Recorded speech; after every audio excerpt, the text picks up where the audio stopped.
ہمارے اس شہر میں بریڈ فورڈ میں 75% لوگوں نے بدھ کے دن وینسڈے کو عید کی ہے، اور بہت سی بستیوں میں آپ نظر ڈالیں تو مجموعی طور پر 75 یا اس سے بھی زیادہ تناسب آئے گا ان لوگوں کا جنہوں نے وینسڈے عید کی ہے۔ تو وہ لوگ جو سعودی کو فالو کر رہے ہیں وہ ایک بلائنڈلی فالو کر رہے ہیں، کرتے چلے آ رہے ہیں۔ آپ ان مسجد کے ذمہ داروں سے کیوں کانٹیکٹ نہیں کرتے جس مسجد میں آپ نماز پڑھتے ہیں؟ وہ ذمہ دار اس بات کے ذمہ دار ہیں کہ صحیح طور پر رمضان شروع کرائیں، صحیح طور پر اعلان کروائیں عید کا۔ پھر وہ ادارے جن کے اوپر لوگوں کا اعتماد ہے وہ ذمہ دار ہیں، اس ادارے کے جو ذمہ دار ہیں وہ رسپانسیبل ہیں اس کے، کہ جن کے اعلان پر لوگ منا رہے ہیں۔ اور اگر انفرادی طور پر آہستہ آہستہ ہر شخص یہ سوچے کہ مجھے صحیح طور پر عید کرنی ہے تو آپ کے لیے آپشن موجود ہے۔ آپ نے خود کہا وینسڈے کو عید منائی گئی آپ کے علاقے میں، آپ وینسڈے کو عید کر لیتے۔ آج کل تو ہر چیز آن یور فنگر پرنٹ آپ دیکھ سکتے تھے فنگر ٹپ پر کہ آج چاند کہاں پر ہے، اس وقت چاند کس پوزیشن میں ہے، کیا چاند نظر آنے کے قابل ہے یا نہیں۔ تو یقیناً آپ دیکھ لیتے کہ منڈے کو کسی طرح دنیا بھر میں چاند نظر نہیں آ سکتا تھا، تو ٹیوزڈے کو جنہوں نے عید کی ہے وہ بغیر چاند کے عید کی ہے۔ تو آئندہ آپ اپنے طور پر احتیاط کریں اور ان اداروں پر پریشر لائیں جن کے ذریعے اعلان ہو رہا ہے اور جن کے اعلان کو لوگ مان رہے ہیں کہ صحیح اعلان کرنا چاہیے، یہ ان کی ذمہ داری ہے۔ ایک کالر لائن پر موجود ہے۔ السلام علیکم ورحمۃ اللہ وبرکاتہ۔ وعلیکم السلام ورحمۃ اللہ وبرکاتہ۔ میں نے ایک خواب دیکھی ہے جی کہ فجر کی نماز میں ایک اونچی سی جگہ ہے، اس میں بیٹھی پہاڑی جیسی چیز ہے، اس میں فجر کی نماز پڑھ رہی ہوں تو نیچے سے آواز آ رہا ہے، گورے گورے مرد نے تو وہ آدھے نے کہ دیکھو دیکھو یہ اونٹ آ رہا ہے۔ کیا اٹھا رہا ہے؟ اونٹ آ رہا ہے، اونٹ نہیں ہوتا مر جو ہوتا ہے وہ آ رہا ہے۔ میں اس طرح منہ کر کے کہتی ہوں یہ کدھر سے بوڑھا سا اونٹ لے آئے ہو؟ تو اتنا پھر آواز آتا ہے کہ نہیں بوڑھا نہیں، یہ تو بہت ینگ 16 سال کی اونٹنی ہے۔ اچھا، اس کو میں غور سے دیکھتی ہوں تو واقعی اتنی خوبصورت اونٹنی ہے کہ وہ اتنی سونی کھلوتی ہے، لندے منہ کر کے گھا کھا رہی ہے، مطلب کھانا کھا رہی ہے۔ اچھا، تے میں بھی خوش ہو گئی ہوں تے سارے کہندے دیکھا ینگ، میں بھی آکھنی ہے سارے دیکھو دیکھو یہ تو اتنی خوبصورت اونٹنی ہے۔ خواب تو بہت لمبی ہے پر میں تو سونو مختصر ٹھیک ہے، مختصر کیجیے۔ اس کا دسنا کہ کیا۔ ٹھیک ہے، انشاءاللہ بتا دیں۔ اللہ حافظ۔ السلام علیکم۔ اور ایک کال کی طرف چلتے ہیں۔ السلام علیکم ورحمۃ اللہ وبرکاتہ۔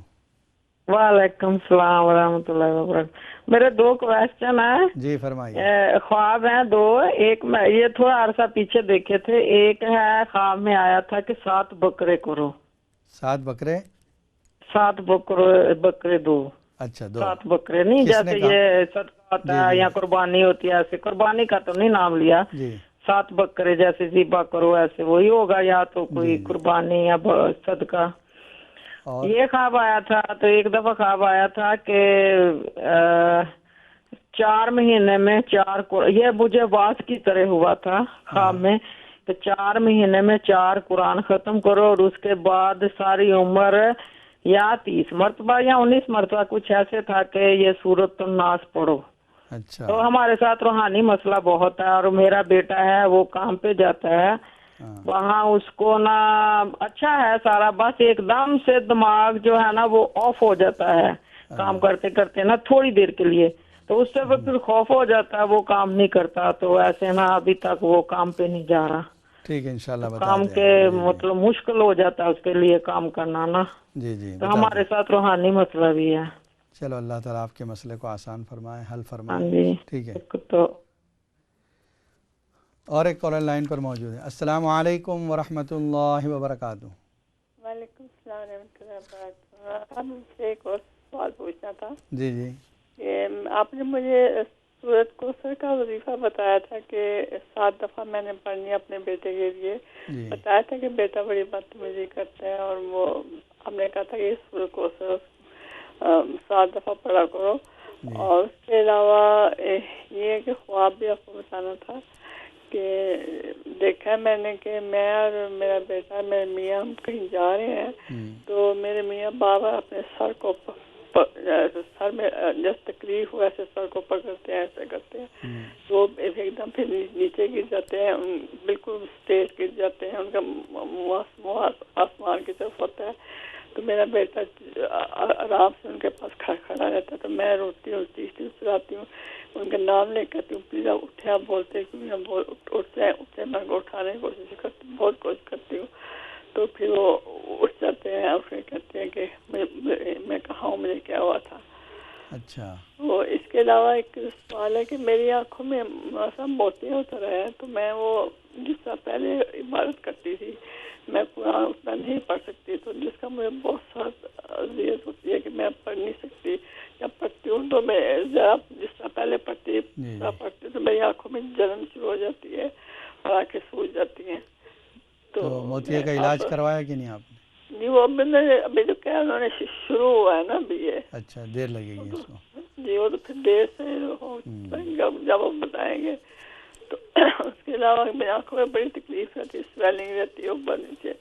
تو میں جس طرح پہلے قرآن پڑھتی اس طرح پڑھ نہیں سکتی، بہت کوشش کرتی ہوں، لیکن پھر وہ میں ایک عجیب سا میں بے چینی ہوں کہ مجھے عادت ہے اور میں بہت پریشان رہتی ہوں. جی تو برائے مہربانی. چلو انشاءاللہ بتاتے ہیں اس کے بعد. السلام علیکم. السلام علیکم.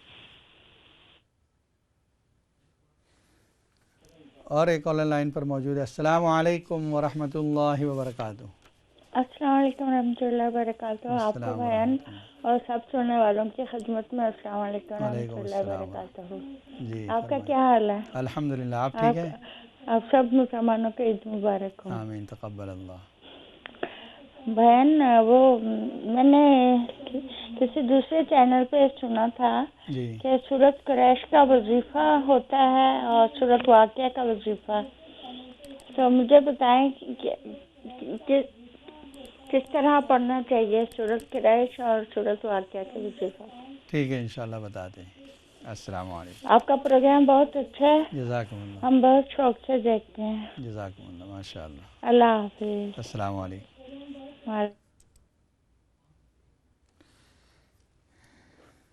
ہماری ایک بہن کا یہ خواب تھا کہ انہوں نے دیکھا کہ ان کے شوہر کے کوئی شناسہ ہیں، جاننے والے، ان کا انتقال ہو گیا ہے. ان کو خواب میں دیکھا کہ ان کا چہرہ کالا پڑا ہوا ہے اور وہ ان سے کچھ کہہ رہی ہے. دیکھیے، مرحوم کا اس طرح بدحال نظر آنا، بری حالت میں نظر آنا، چہرے کا کالا ہونا، کپڑوں کا میلا ہونا، یہ اس بات کی علامت ہے کہ ان کو اس وقت ثواب کی ضرورت ہے. تو آپ بھی کچھ پڑھ کے پہنچا سکتی ہیں، شوہر سے بھی کہیں کچھ پڑھ کر پہنچاتے رہیں، چاہے پابندی کے ساتھ تھوڑی سی صحیح 3 مرتبہ قل اللہ شریف پڑھ دیا، ان کو پہنچا دیا، یا اگر موقع ہے تو سورہ یاسین پڑھ لی اور پہنچا دی. تو اس طرح ان کو کچھ نہ کچھ ثواب پہنچاتے رہیں تو انشاءاللہ ان کی جو حالت ہے وہ اللہ تعالیٰ بہتر فرما دیں گے. دوسرا آپ کا یہ سوال تھا کہ ہمارے کوئی ان کے جاننے والے ہیں جو حکومت نے ان کو بینیفٹ کی وجہ سے گاڑی دی ہے، ڈسیبلٹی کی وجہ سے گاڑی دی ہے، اور ان کو جو بینیفٹ دیے جاتے ہیں وہ اس بینیفٹ سے آئی ہوئی آمدنی سے کنواں کھدوانا چاہتے ہیں پاکستان میں. تو کیا ان کا کنواں کھدوانا جائز ہے؟ دیکھیے، ایک بات یہ سمجھ لیں کہ اگر واقعی وہ معذور ہیں، ڈسیبل ہیں، جس ڈسیبلٹی کا وہ کلیم کیا ہے انہوں نے، اور اس کا ان کو بینیفٹ مل رہا ہے، تو واقعی وہ اس پیسوں کے حقدار ہیں، یعنی ان کے لیے وہ بینیفٹ لینا جائز ہے. پھر اس بینیفٹ کو چاہے اپنے اوپر خرچ کریں، چاہے کسی کو ہدیہ دیں، چاہے اس سے کوئی نیکی کا کام کریں، کنواں کھدوائیں، یہ کر سکتے ہیں. ہاں، اگر ابتدا غلط ہے، یعنی جہاں سے کلیم کر رہے ہیں وہاں کوئی جھوٹ بول کر انہوں نے کلیم کیا ہے، تو پھر یہ آمدنی ہی جائز نہیں ان کے پاس. یہ جو آ رہی ہے آمدنی، یہ جھوٹ بول کر آمدنی آئی ہے، تب یہ حلال نہیں، پھر اس سے نیکی کا کام کرنے میں کوئی اجر و ثواب نہیں ملے گا. لیکن اگر واقعی وہ اس کے مستحق ہیں جو حکومت دے رہی ہے، تو پھر اس نیکی کے کاموں میں اس کو خرچ کر سکتے ہیں. ہماری ایک بہن کا سوال تھا کہ انہوں نے خانہ کعبہ کو دیکھا، اس کو ہاتھ لگایا، اس سے چمٹ گئی ہیں. یہ آپ کی دین سے محبت کی علامت ہے، اور یہ بھی ایک تعبیر ہے کہ اللہ تعالیٰ آپ کو خانہ کعبہ کی زیارت نصیب کرے گا انشاءاللہ. پھر ہماری ایک بہن نے یہ دیکھا کہ فجر کی نماز پڑھ رہی تھی تو ایک آواز آئی ہے، کچھ لوگ باتیں کر رہے ہیں، اور پھر ایک اونٹ آیا جس کو دیکھ کر انہوں نے کہا یہ بوڑھا اونٹ کیوں لے کر آئے؟ پھر بتایا کہ نہیں، یہ تو نوجوان اونٹ ہیں، 16 سال کی عمر ہے اس کی۔ خیر، اس میں ایک تعبیر یہ ہے کہ آپ کو کوئی بہترین سواری ملے گی، اللہ تعالیٰ آپ کے آنے جانے کے لیے کوئی بہترین سواری دے گا، یا آپ کے گھر میں کوئی ایسا شخص آئے گا جو آپ کی خدمت کرے گا۔ دوسرا، ہماری بہن نے یہ خواب دیکھا کہ ان کو 2 الگ الگ خواب نظر آئے۔ ایک میں یہ کہا گیا 7 بکرے دے دو، دوسرے میں یہ کہا گیا 4 مہینے میں 4 قرآن ختم کرو اور اس کے بعد 19 مرتبہ سورہ ناس پڑھو۔ دیکھیے، آپ پر اگر کوئی پریشانی ہے تو اس پریشانی کا اسپیسیفک کوئی عمل دیا جائے یہ تو صحیح ہے، لیکن خواب میں کوئی عمل آئے یہ حجت نہیں ہو سکتا۔ مطلب اس کو آپ پڑھنے کی ضرورت نہیں، نہ وہ بکرے دینے کی ضرورت ہے۔ اگر آپ کوئی علاج کے طور پر کچھ پڑھنا چاہتی ہیں تو اگر جادو وغیرہ ہے تو سورہ بقرہ پڑھ لیں آپ 1 مرتبہ پورے گھر کے اندر، پوری صورت، اور روزانہ کی بنیاد پر آپ آیت الکرسی، سورہ فلق اور سورہ ناس یہ چیزیں صبح شام پڑھتی رہیں تو انشاءاللہ جو اثرات ہیں وہ ختم ہو جائیں گے۔ دوسرا، ہماری بہن کا یہ سوال تھا کہ ان کے بیٹے کے لیے ہم نے سورہ کوثر کا وظیفہ دیا تھا، اب یہ آپ نے نہیں بتایا کہ وظیفہ آپ کر رہی ہیں یا نہیں۔ خواب کے بارے میں جو کہا گیا کہ ان کے شوہر کے ساتھ جا رہی ہیں اور اچانک شوہر سر پکڑ کے بیٹھ جاتے ہیں، گر جاتے ہیں، پھر بعد میں اٹھ بھی جاتے ہیں اور ان کو پتہ نہیں چلتا، سوچتے ہیں کہاں پر ہوں میں۔ دیکھیے، شوہر اللہ تعالیٰ ان کو صحت عطا فرمائے، ہو سکتا ہے کوئی بیماری ان کو آئے، لیکن کوئی ایسی بیماری نہیں ہوگی کہ جو بہت زیادہ سخت ہو، جس طرح یہ سر پکڑ کے بیٹھ گئے ہیں اور پھر واپس اٹھ گئے ہیں، کوئی بیماری آ سکتی۔ دوسرا، ہماری بہن کو افسوس یہ ہے کہ ان کی آنکھوں میں موتیا اتر آیا ہے اور وہ قرآن کی جیسی پہلے تلاوت کرتی تھی اب نہیں کر پاتی۔ دیکھیے، اس کے لیے آج کل بہت آسانی ہے، آپ قرآن سنتی رہیں، قرآن سنتی رہیں، اگر پڑھ نہیں سکتی تو قرآن سنتی رہیں۔ جتنے گھنٹے میں آپ پہلے قرآن پڑھتی تھیں اتنے ہی گھنٹے آپ قرآن سنتی رہیں، قرآن سننے کا بھی اجر و ثواب ہے۔ یا جو آپ کو یاد ہے زبانی طور پر اس کو دہراتی رہیں، سورہ یاسین یاد ہے اسی کو سورہ یاسین ہی کو دہراتی رہیں، قرآن پڑھنے کا ثواب ہے۔ اگر آپ پہلے 1 پارہ پڑھتی تھیں تو سورہ یاسین کو 5 مرتبہ پڑھ لیں، 1 پارہ پڑھنے سے زیادہ ثواب مل جائے گا انشاءاللہ۔ اور اللہ تعالیٰ سے دعا ہے کہ حق تعالیٰ آپ کی اس پریشانی کو ختم فرمائے۔ روزانہ آپ ہر نماز کے بعد سورہ قاف 26 پارے میں یہ آیت ہے، اس کی ایک آیت پڑھیں، فَكَشَفْنَا عَنْكَ غِطَاءَكَ فَبَصَرُكَ الْيَوْمَ حَدِيدٌ۔ دوسرے رکوع میں آیت ہے، فَكَشَفْنَا عَنْكَ غِطَاءَكَ فَبَصَرُكَ الْيَوْمَ حَدِيدٌ۔ اس آیت کو ہر نماز کے بعد 11 مرتبہ پڑھیں، پھر انگوٹھے پر پھونک مار کے اس کو آنکھوں میں مل لیا کریں۔ دوسرا، آپ نے جو سوال تھا کہ سورہ قریش کا وظیفہ یا سورہ واقعہ کا وظیفہ، سورہ واقعہ کے بارے میں یہ فضیلت ہے۔ عبداللہ ابن مسعود رضی اللہ تعالیٰ عنہ فرماتے ہیں کہ نبی اکرم صلی اللہ علیہ وسلم فرمایا، جو شخص سورہ واقعہ کو روزانہ رات میں پڑھے گا کبھی اس کے گھر میں تنگی اور فقر و فاقہ نہیں آئے گا۔ تو مغرب کی نماز کے بعد یا عشاء کی نماز کے بعد سونے سے پہلے آپ سورہ واقعہ کو پڑھ لیا کریں، یہ اس کا وظیفہ ہے۔ سورہ قریش کے بارے میں یہ ہے کہ اگر کھانے کے بعد 3 مرتبہ اس کو پڑھ لی جائے تو اس کھانے کی وجہ سے کوئی تکلیف نہیں ہوگی، یعنی وہ کھانا ہضم ہو جائے گا، آپ کے بدن کے لیے مفید ہوگا، کوئی اس کی وجہ سے تکلیف نہیں ہوگی۔ ویسے قرآن کریم کی تلاوت آپ نے دیکھا رمضان کے اندر ہر آدمی قرآن کی تلاوت میں لگا ہوا تھا۔ کئی ایسے لوگ ہیں جس نے 1 سے زیادہ ختم کیے، کسی نے 5، کسی نے 10، یعنی روزانہ کی بنیاد پر قرآن ختم کرنے والے بھی لوگ موجود ہیں۔ لیکن جیسے ہی رمضان ختم ہوتا ہے ہماری قرآن کی تلاوت چھوٹ جاتی ہے، حالانکہ روزانہ ہماری تلاوت اس کا معمول ہو جانا چاہیے، چاہے تھوڑا سا پڑھیں لیکن قرآن ضرور پڑھیں۔ قرآن کے ساتھ ہمارا تعلق یہ ایسا ہی ہے جیسے ہمارا تعلق کھانے پینے کے ساتھ، غذا کے ساتھ ہے۔ یہ ہماری روحانی غذا ہے، کھانے کے ساتھ جسم قائم رہتا ہے، قرآن کے ساتھ ہماری روح قائم رہے گی۔ اسی لیے آپ دیکھیں رمضان کے مہینے میں قرآن نازل کیا گیا، اللہ تعالیٰ نے حکم دیا رمضان کے مہینے میں قرآن کی تلاوت زیادہ کی جائے۔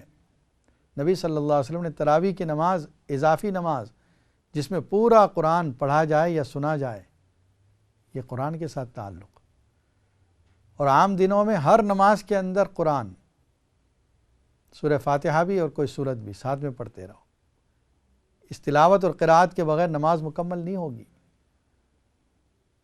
اور پھر فضیلتیں بتائی کہ یہ سورت پڑھنے سے یہ فائدہ، یہ سورت پڑھنے سے یہ فائدہ، یہ سورت کا یہ فائدہ، تاکہ انسان راغب ہو جائے، دوڑے قرآن کی تلاوت کی طرف۔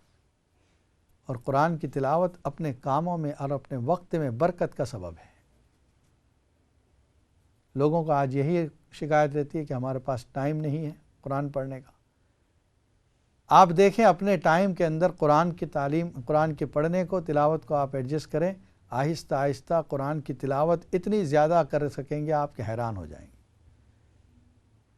جس وقت میں آپ 1 رکوع پڑھ رہے تھے، آہستہ آہستہ 2 رکوع پڑھ سکیں گے، 5 رکوع پڑھ سکیں گے، 1 پارہ کی تلاوت کر سکیں گے، اور آپ کے کام برابر ہوں گے۔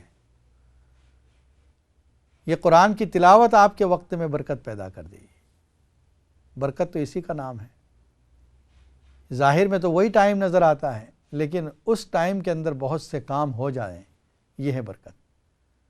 ٹائم نہیں بڑھے گا، جو 2 گھنٹے 4 گھنٹے آپ کے فرصت کے وہی رہیں گے، لیکن اس ٹائم میں آپ زیادہ کام کر سکیں گے۔ تو رمضان کے اندر تو ہم نے بڑی تلاوت کی، رمضان کے بعد بھی اس تلاوت کو جاری رکھیں۔ رمضان کے بعد اپنی زندگی کو کوشش کریں، رمضان والی جو شیڈول تھی، جو ٹائمنگ تھا، اتنے گھنٹے تلاوت، اتنے گھنٹے عبادت، نمازوں کی پابندی، دعاؤں کا اہتمام، یہ باقی رہے۔ گویا رمضان کا یہ مہینہ ٹریننگ کا مہینہ تھا کہ باقی 11 منتھ، باقی 11 مہینوں میں اسی طرح ہم زندگی گزارنے والے بن جائیں۔ حق تعالیٰ سے دعا ہے کہ حق تعالیٰ ہم سب کو اس کی توفیق عطا فرمائے۔ اللہم لک الحمد کلہ ولک الشکر کلہ علانیتہ وسرہ، اللہم لک الحمد کلہ، اللہم لک الحمد ملء السماوات وملء الارض وملء ما بینہما وملء ما شئت، اللہم صلی علی محمد کما صلیت علی ابراہیم وعلی آل ابراہیم انک حمید مجید، اللہم بارک علی محمد وعلی آل محمد کما بارکت علی ابراہیم وعلی آل ابراہیم انک حمید مجید، ربنا ظلمنا انفسنا وإن لم تغفر لنا وترحمنا لنکونن من الخاسرین، اللہم وفقنا لما تحبہ وترضى وجعل آخرتنا خیرا من الأولى، اللہم انا نسألک العفو والعافیہ والمعافاة الدائمہ فی الدین والدنیا والآخرہ۔ اے اللہ ہمارے گناہوں کو معاف فرما، خطاؤں سے درگزر فرما۔ اے اللہ ہم میں جو بیمار ہوں ان سب کو شفاء کاملہ عاجلہ عطا فرما، جو بیمار ہوں، جو پریشان حال ان کی پریشانیوں کو دور فرما، ہمارے جن رشتہ داروں کا انتقال ہو چکا ان کی مغفرت فرما۔ اے اللہ ہم میں جو مقروض ہیں ان کے قرض کی ادائیگی آسان فرما، جو بے مکان ہیں ان کے مکان کا انتظام فرما۔ اے اللہ جو بے نکاح ہیں ان کے نکاح کے اسباب آسان فرما، مناسب اچھے رشتے عطا فرما، اور اے اللہ ان کی شادیاں آسان فرما۔ جو بے اولاد ہیں ان کو اولاد صالح نصیب فرما، جن کی اولاد نافرمان ان کی اولاد کو مطیع اور فرما بردار بنا دے، جن کی اولاد اسلام سے دور ہوتی جا رہی ہے اللہ ان کو اسلام سے قریب لے آ، ان کے دلوں میں اسلام کی محبت کو جما دے، قرآن کریم کو پڑھنے، سمجھنے اور اس پر عمل کی توفیق عطا فرما۔ نبی اکرم صلی اللہ علیہ وسلم نے جتنی خیر کی دعائیں مانگی ہمارے لیے مقدر فرما، جتنے شرور سے پناہ چاہیے ہماری بھی اس سے حفاظت فرما۔ سبحان ربک رب العزت عما یصفون وسلام علی المرسلین والحمد للہ رب العالمین۔ السلام علیکم ورحمۃ اللہ وبرکاتہ۔